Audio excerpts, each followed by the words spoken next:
Welcome to High Infidelity, the best cheating videos on YouTube. If you enjoy this content, remember to subscribe and turn on notifications. Now let's get into the video. Husband ruined my career. My spouse, 40 male, and I, 26 female, met when I was 19 and he was 33. I had just moved out of my hometown, where I had spent the previous year living in a trap house and often doing drugs, and I wanted to get my life back on track when I met him. He had just been discharged from the military. Things seemed to be going well at first, but there were several red signs. Because I was so young, I wasn't very emotionally developed, and this would be my first real relationship.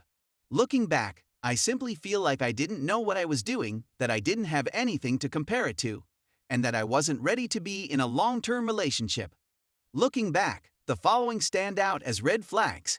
He once trespassed in my friend's house, where I was staying, hiding behind furniture and spying on us to make sure I wasn't sleeping with my friend. I wasn't. He once made a very extensive list of things he didn't like about me. He would keep track of how many times he had suicidal thoughts. It was in the 300s, and he would throw it in my face and blame. After a few years, I joined the Navy and we married. When I returned from my first deployment, something didn't seem quite right. I wasn't attracted to him anymore, and I was apprehensive about any form of closeness or his touching me. But I assumed I'd get over it and everything would return to normal. Months, then years, passed, and I still had the same sense. I didn't feel comfortable telling him how I felt, since I knew if I stated anything was bothering me, he wouldn't care, and I didn't want to hurt his emotions. He would often touch me, and it's difficult to describe, but I would get the same awful sensation in my stomach that I can only relate to the feeling I experienced when I was raped once before.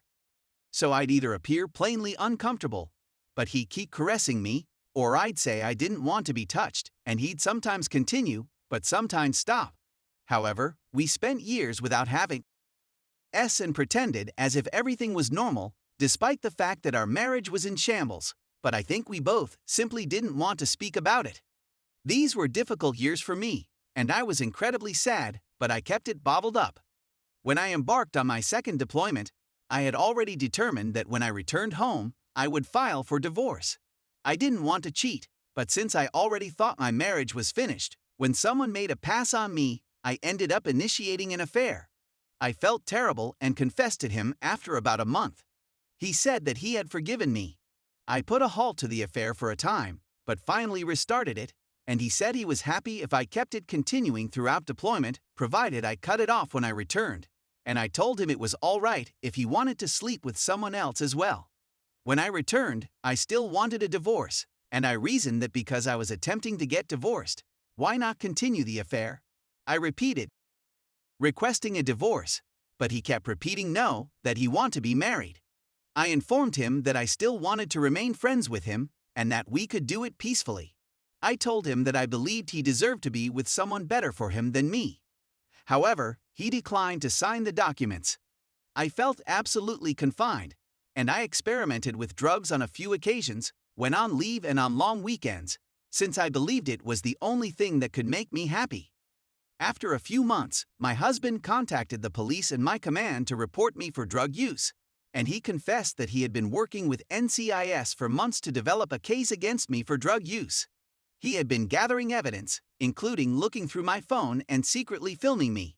Now I'm being booted out of the Navy after recently been promoted and set to re-enlist with a large bonus. I won't be able to utilize the GI Bill, and it will be difficult for me to find work. This has also distanced me from my friends, leaving me extremely lonely and alone, whilst he has friends and family to lean on. I suppose that serves me well, but I can't help but wonder why he couldn't simply divorce me like a regular person and go on. Story 2. My wife cheated and is still cheating. I filed for divorce, but I still love her and want her back. I discovered that my wife was cheating on me around a month ago. It's been going on since January, and she first had feelings for him in December. We've been married for nearly 3 years. We are both still in our youth, me 21, her 19. Although we merely had a courthouse wedding, I always promised her a formal one. I surprised her with a ring last year, now that I was earning more money and becoming more secure, and she began cheating on me 3 months later.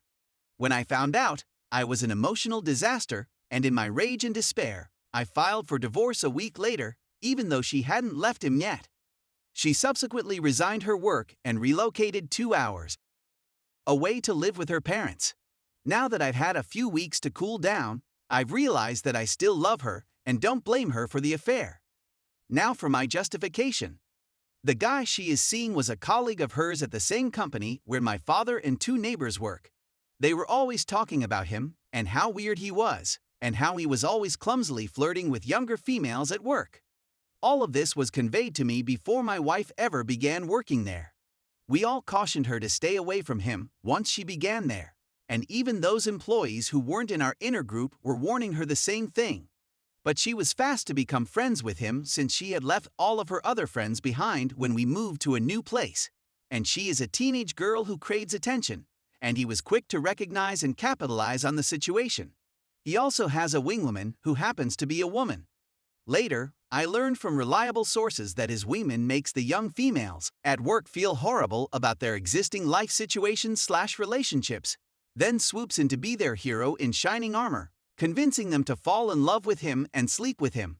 It all began when I would stop by her business to get groceries and say hello to her to see if she was okay, since she had just started her new job and I wanted to make sure she was happy. His wingman then began telling my wife that I was a poor husband and that I was overbearing because I would come in and check on her. As a result, whenever I went to the shop, my wife would pretend she was busy and didn't want to get in trouble, then order me to leave. So I'd ask her when her next break was and see if she wanted to hang out for a few minutes and speak about her day. She'd tell me that she didn't have any more breaks and that she'd see me when she got home, and then I'd see her walk out with her partner less than 5 minutes later, headed to her vehicle. When I searched through her phone, I discovered that the first photo she saved on her phone when they began dating was a Johnny Depp quotation that stated, "If you fall in love with 2 people, go with the second. Because if you really love the first, you would never have fallen for the second." During their first few weeks together, he wrote numerous identical notes until he realized he had her in the palm of his hand. This seems like a good moment to note that the guy in issue is 47 years old, my wife is 19, has a wife and 3 children. I called his wife a few weeks after learning the news and informed her what was going on. She then informed me that he had cheated on her the previous year as well, and that she was now over it. She informed him she wanted a divorce and explained why, but he denied having any other girlfriends and was battling to repair his marriage. My wife then began telling me that her boyfriend was attempting to leave their marriage, but his wife would not allow him. Then he said that he wanted to purchase his wife a vehicle before divorcing her, which is a major red flag to me because who would say, "I want a divorce because I detest my wife, but I should probably get her a car first." I've attempted to explain to my wife that he's clearly lying to her, but she refuses to believe that his tales don't line together. The same thing happened the day after she quit her job, when my dad came home one night and said that random coworker, who usually talks to him and his friends when she gets off, was super nice and talkative to him in the morning. But then he saw her talking to my wife's boyfriend, and after he looked over and saw them, they looked at him and split up very quickly. Random employee then exited the shop, avoiding my father totally. I told my wife about the situation and told her that her boyfriend was starting to tell people at work about what they had done.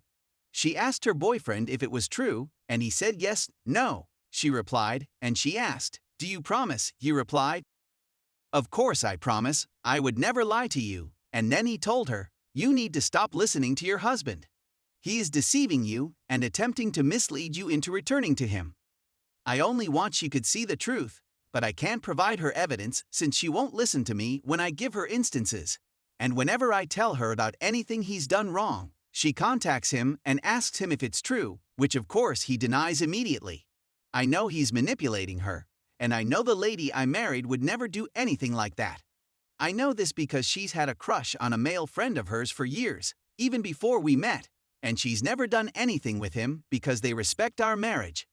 I blame her current partner for brainwashing her, and I know the girl I love is still out there someplace. And all I want is for her to return. I want her to know I'm not furious at her.